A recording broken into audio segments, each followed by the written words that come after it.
আসসালামু আলাইকুম ওয়া রাহমাতুল্লাহ। আশা করি মহান আল্লাহ রব্বুল আলামিনের অশেষ রহমতে আপনারা সবাই ভালো আছেন। আল্লাহর একটি গুণবাচক নাম 11 বার পাঠ করলে কি হয়? প্রিয় দর্শক, আজকে একটি খুবই গুরুত্বপূর্ণ এবং সুন্দর বিষয় নিয়ে আপনাদের সাথে আলোচনা করব, তাই ভিডিওটি অবশ্যই শেষ পর্যন্ত দেখুন, তাহলেই বুঝতে পারবেন। রাসূলুল্লাহ সাল্লাল্লাহু আলাইহি সাল্লাম বলেছেন, যে ব্যক্তি সবসময় আল্লাহ রব্বুল আলামিনের এই গুণবাচক নামটি নিয়মিত পাঠ করবে, ওই ব্যক্তি আল্লাহ তাআলার পক্ষ থেকে অধিক ধন দৌলত লাভ করবে। সুবহানাল্লাহ। এটি আল্লাহর রাসূল সাল্লাল্লাহু আলাইহি সাল্লামের ওয়াদা, আর তার ওয়াদা সর্বসত্য ওয়াদা, তার ওয়াদা আল্লাহর ওয়াদা। প্রিয় নবী সাল্লাল্লাহু আলাইহি সাল্লাম আরো বলেন, যে ব্যক্তি আল্লাহ তাআলার এই গুণবাচক নামটি নিয়মিত পাঠ করবে, আল্লাহ তাআলা ওই আমলকারীর দুনিয়া ও পরকালের সব কাজকর্ম সুন্দর ও সুষ্ঠুভাবে সম্পন্ন করে দিবেন। সুবহানাল্লাহ। তিনি আরো বলেন, যে ব্যক্তি আল্লাহ তাআলার এই গুণবাচক নাম নিয়মিত পাঠ করবে,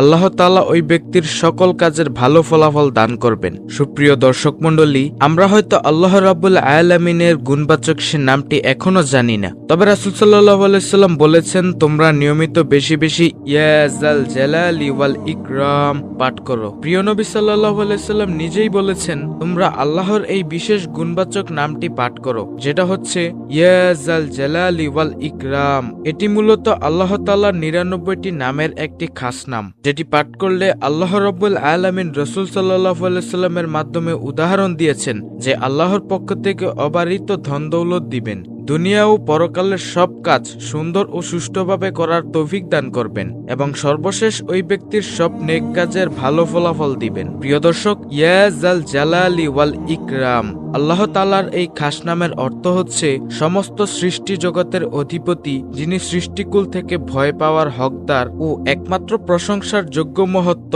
বরত্ব এবং দয়া ও ইহসানের অধিকারী। আল্লাহু আকবার। সমস্ত সৃষ্টি জগতের অধিপতি আল্লাহ তাআলার এই গুণবাচক নামটি পাঠ করব আমরা জিকিরের মাধ্যমে, ইয়া যাল জালালি ওয়াল ইকরাম। প্রিয় দর্শক, আমরা বেশি বেশি আল্লাহ তাআলার এই তাসবিহটি পাঠ করব। এটি মূলত আল্লাহ তাআলার 99টি নামের একটি। এই নাম বেশি বেশি পড়তে বলার সুপ্ত রহস্য ফুটে ওঠে এর অর্থের দিকে। গভীরভাবে খেয়াল করুন। জালালি শব্দটি হচ্ছে সৌন্দর্য, পরিপূর্ণতা এবং বরত্ব ও মহত্বের অর্থ বহন করে, আর ইকরাম শব্দের মধ্যে উদাহরণস্তে দান ও বাদান্যতার অর্থ রয়েছে।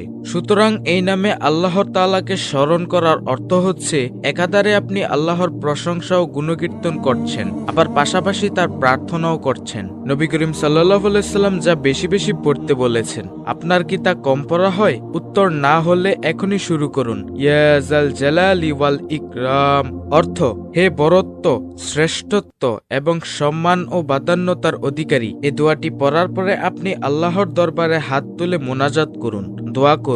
আল্লাহ তাআলা আপনার মনের সকল নেক আশা পূরণ করে দিবেন ইনশাআল্লাহ। প্রিয় দর্শক, এবার আসুন দোয়াটি পড়ার নিয়ম সম্পর্কে জেনে নেওয়া যাক। দোয়াটি পড়ার নিয়ম হলো, প্রত্যেক ফরজ নামাজের পর 11 বার করে আপনি ইয়া যাল জালালি ওয়াল ইকরাম পড়বেন। মহান আল্লাহ রব্বুল আলামিন আপনার যে কোনো নেক দোয়া ইনশাআল্লাহ কবুল করবেন। আল্লাহর নামের মহত্বের কারণে, আল্লাহর গুণকীর্তনের কারণে আপনার সকল নেক আশাকে পূর্ণ করবেন ইনশাআল্লাহ। মহান আল্লাহ রব্বুল আলামিন আমাদের সকলকে নেক আমল করার তৌফিক দান করুন।